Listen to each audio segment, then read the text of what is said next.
It's easy to overlook Chargers receiver Tyrell Williams, who is no longer the primary target of quarterback Philip Rivers now that Keenan Allen has returned to stardom after his 2016 knee surgery, and Melvin Gordon has emerged as a lethal pass-catching threat out of the backfield. Heck, Williams, who led the team with 69 catches for 1,059 yards and 7 touchdowns in 2016, isn't even the most heralded Williams on the receiving corps. That honor belongs to Mike Williams, the 2017 first-round pick who entered Sunday with more catches, yards and touchdowns than Tyrell. Advertisement, but Williams emerged from the shadows with 3 spotlight-grabbing receptions in Sunday's 38-14 win over the Cleveland Browns, all of them, including a spectacular 45-yard leaping catch between 3 defenders in the end zone, coming in a 7-minute stretch of the second quarter. Williams caught 3 passes for 118 yards and 2 touchdowns, accounting for all 89 yards of a 2-play scoring drive, both deep post routes, and catching a 29-yard touchdown pass for a 21-3 lead just before halftime. He's patient, and when his moment comes, he takes full advantage of it, fellow receiver Jeremy Davis said.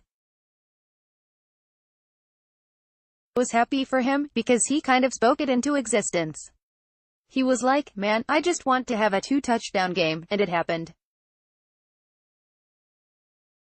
When he scored, I sprinted down the sideline to celebrate. It was fitting that Davis reveled in Williams' glory because the two have spent so much time practicing the highlight reel play that helped catapult the Chargers to their 3rd straight victory. Every day in practice, the receivers do a drill in which they jog side by side, a ball is thrown high and into the hands of one and the other will have to high-point the ball and snatch it away. In another drill, the receivers sit on the ground, at an angle toward each other.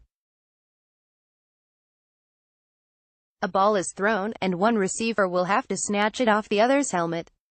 It's a lot of repetition, and we have to put a lot of work and faith into it," Davis said.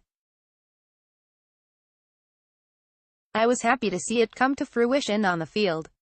The Chargers were leading 7-3 when Allen recovered a punt that he bobbled at their 11-yard line with 7 minutes and 46 seconds left in the second quarter.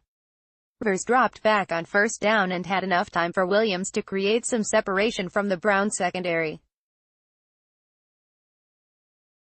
Rivers fired a perfect, high-arching pass, splitting Browns linebacker Joe Schobert and defensive back E.J.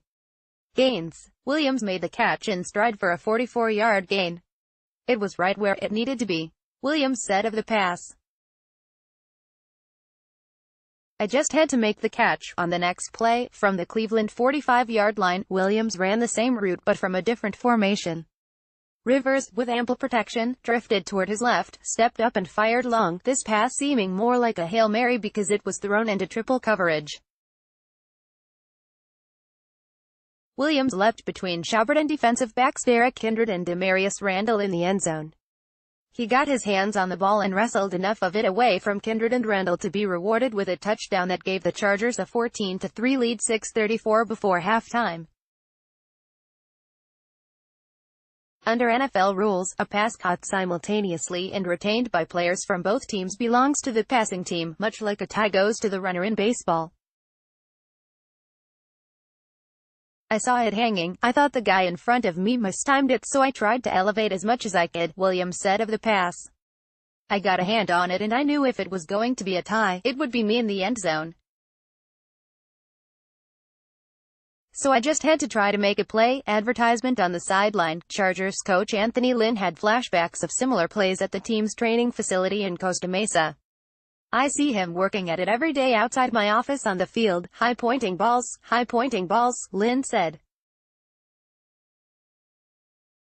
"Today he went up and got a very important one, so there's improvement with him.